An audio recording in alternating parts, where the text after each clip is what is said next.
Hello everybody, this is Krista and welcome back to Adventures in Metaphysics. So today I have a walkthrough for you of Brian Froud's Faeries Oracle.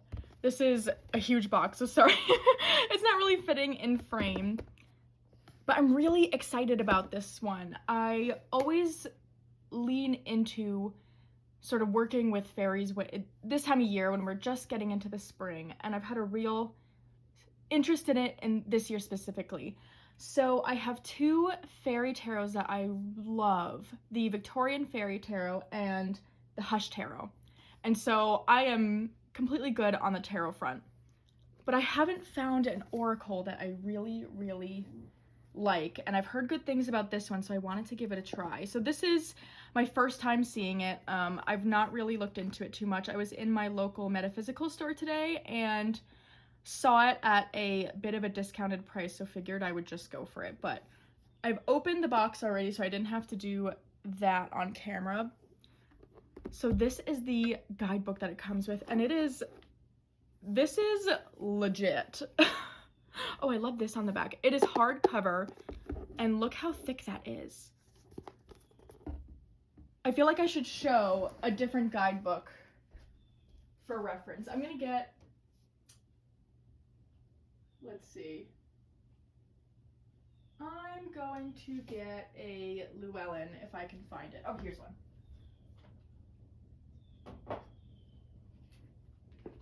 So this is a regular Llewellyn guidebook, which I love those guidebooks. But see how much thicker this one is compared to it? And this is for a tarot. So I have a feeling this guidebook is going to go really in depth into the cards, which I'm very excited about.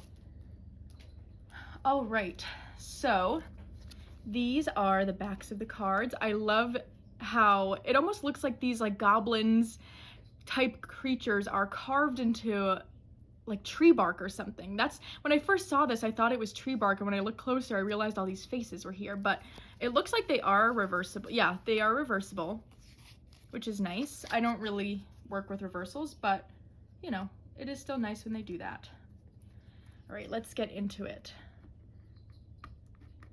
So the first card is Fairy Guide. I think this is one that you are meant to sort of fill in yourself, or you can if you'd like. I don't think you necessarily have to.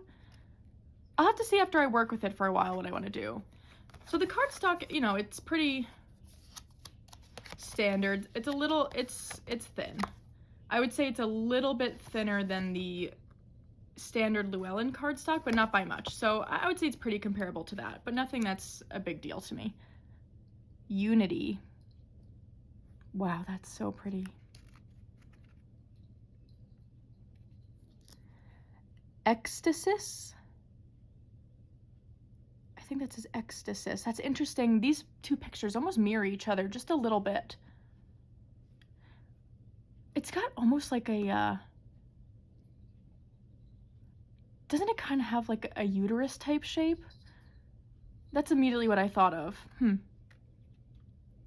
The Guardian at the Gate.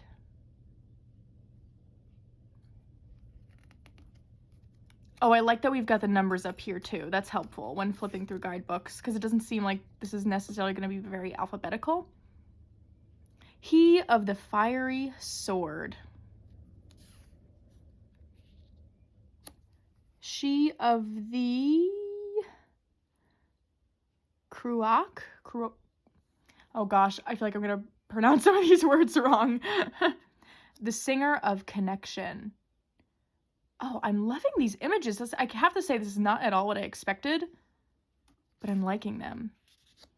The Singer of Intuition. Oh, I love how we get this purple kind of color. Very like crown chakra, which works for intuition. Singer of Courage. The Singer of Initiation. The Singer of Healing. These images are so interesting. The Singer of Transfiguration. Wow, I like this one. The Singer of the Chalice. It does have kind of a cup shape up here. Solace.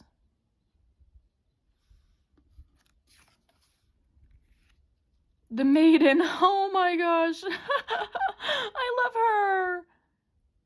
Oh my gosh, how cute is she? The journeyman. That's very fool energy here. That's very interesting. I like that. The bright mother. How pretty is that? Himself. The lady of the harvest. I love how this artwork is. The sage. Ooh, those spooky. The dark lady. Wowza! I guess, nudity content. Warning. A little too late, sorry. I didn't know. Very cool. Oh, she's so haunting. I love that.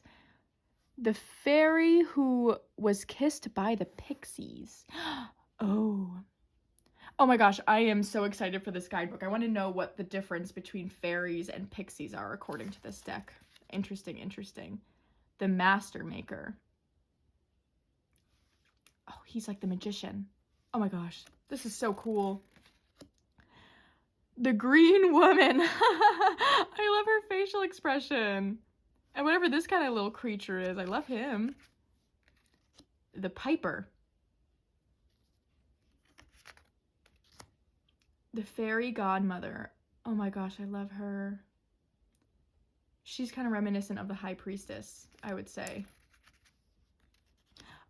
Oh, that gnome. Oh my gosh. This card is so funny. I love that.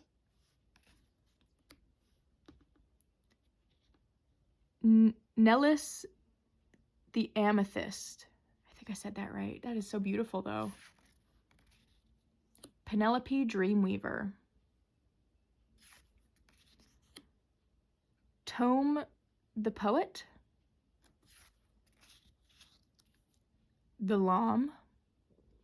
I love how we're getting specific characters here. I really enjoy when decks do that. It feels like it's such an immersive world that way. And my fairy tarots, well, the Victorian tarot does create its own world, I would say, but not, you know, to the extent where it gives names or anything like that. So, and the Hush Tarot is pretty non-specific.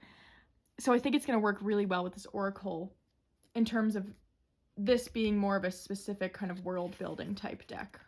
So fun. Undressing of a salad? What? Undressing of a salad. I want to look at that card. I think we're going to look at that card at the end. Undressing of a salad. You can't undress a salad. That's kind of an irreversible move. Don't you think? Iris of the Rainbows. Oh, how pretty. I love how it's very collaged. Fairies of the Future. Sylvanius. The Fawn. Oh, it does kind of have like a deer type shape. Spirit Dancer.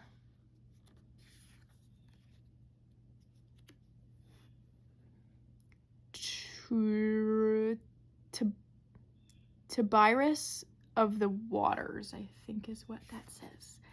I don't know. Laced Moon's Daughter. Oh, that's such a nice image.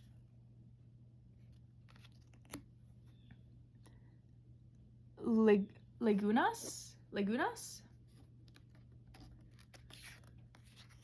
Honesty. Oh, I love that.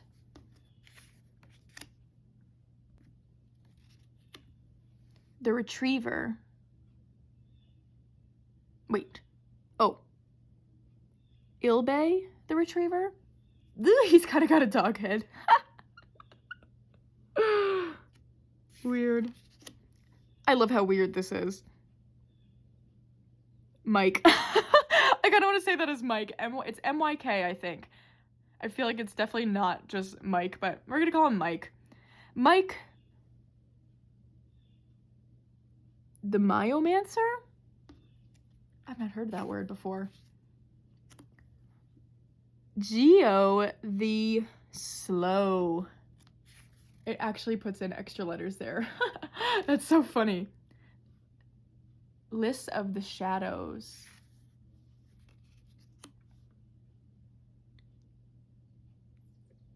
Phaeton the Sylph. That is so pretty. Look at the colors. The Friends. Doesn't that, it looks like a hedgehog dragon firefly hybrid. And I'm here for that. The Oak Men. A collective of pixies. Oh, again, I want to see the difference between pixies and fairies. Mickle the Muckle. Mickle a Muckle. Oop. Arvel Parrot. Oh, and here's what's on the back of the cards. The Topsy Turvets. That's funny. The Rare. Death. Oh my gosh, look at that. Wow, that's a really cool death image. Epona's Wild Daughter. I've definitely heard that name before. I know I have. I'm just not placing it with anything specific. The Soul Shrinker. Oh my gosh, doesn't that look like Oogie Boogie from Nightmare Before Christmas? It's like the same face. Gloominous Doom. Oh my gosh, this is so wonderful. Luathus the Wild. Half the Hooter? Half the Hooter. The Bodacious Bodoc. Bodacious, that's a good word. Bodacious. The Pook. G. Habia. The Glanconer. Indy. Gawichal.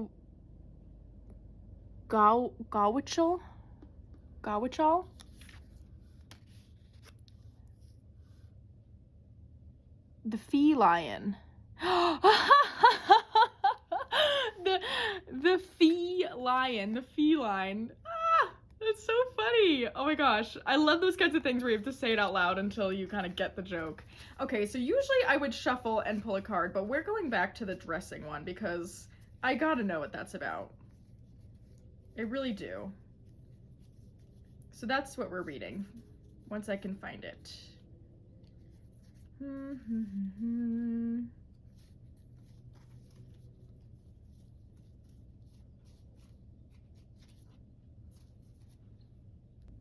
Okay, I found it. The Undressing of a Salad. So let's look and see what that is in the guidebook here. Wow, this guidebook is no joke. You get like pages for each of the cards. So we're looking for 31 here. Okay, so this is what the guidebook pages look like. So you get the image, and this is all for the undressing of a salad. So let's read this. Undressing of a salad. Oh, we get some keywords right here. Balance, avoiding extremes, achieving the impossible, being impossible. That's funny. I like that. Achieving the impossible. I mean, that's like you can't undress a salad. Once you put dressing on it, it's there. Funny. Okay. Brian called this painting the dressing of a salad, but in an earlier stage of the Good Fairies, Bad Fairies manuscript, it was the undressing of a salad. I've combined the names because they show us important aspects of the card. The dressing of a salad requires a good balance. Disparate elements must blend into a tasty whole. The undressing of a salad requires truly remarkable adroitness. I don't know what that word means. Well, okay. Keep moving. At first, one might think it impossible, but Androido, who we see busily balancing magical balls, is the fairy of doing impossible things. Oh, so this guy right here. He is also the fairy of being impossible and the fairy of avoiding extremes. Sound impossible? Well, of course it is. Both Androido and Sally, crouched above him, it's right here, are intently focused on balancing things, and the large gnome in the center finds this very amusing. He looks in two directions at once, seeing the impossibility of keeping things that are in constant motion in balance at all times, like the juggling act of life. Of course we fall out of balance. Of course we occasionally drop the ball. Sometimes we drop the ball, or a bird flies by and snatches it from us, and we just have to invent another one. Sometimes this seems as impossible as undressing a salad. There are times when we have to turn bad luck into good, and that isn't always easy, especially if someone else seems determined to turn good luck into bad. Everything is integrating and disintegrating at the same time. Confusion is rife, but we still try to create order and put things into balance. The whole universe is hurtling through time at an astonishing rate, and it is very difficult to keep balance on a rapidly moving object, especially as it appears to lurch unpredictably from time to time. Sooner or later, Androido or Sally, or both, will drop their balls. The sulky-looking fellow on the left is clearly waiting to snatch one or two so that he can play too. Or maybe just so that Androido and Sally cannot. My money is on Androido, though. He is smart enough to realize that old balls wear out and new ones must be brought into play. He is ready to deal with this. The balance changes constantly, but it is still a balance. Wow, I am so impressed. Oh my gosh. This oracle is so good. I'm so glad that I've just seen some other people talking about it. I saw it actually on Empress and Basil's channel. I know she really likes this oracle, so I figured I love all the decks she has. And I figured if she liked it, I was probably gonna like it too, and that was correct. So I hope you all enjoyed this flip through first impressions. I have had a lot of fun going through this one. I'm really excited to start working with it. This one was so funny, but have a fabulous rest of your week.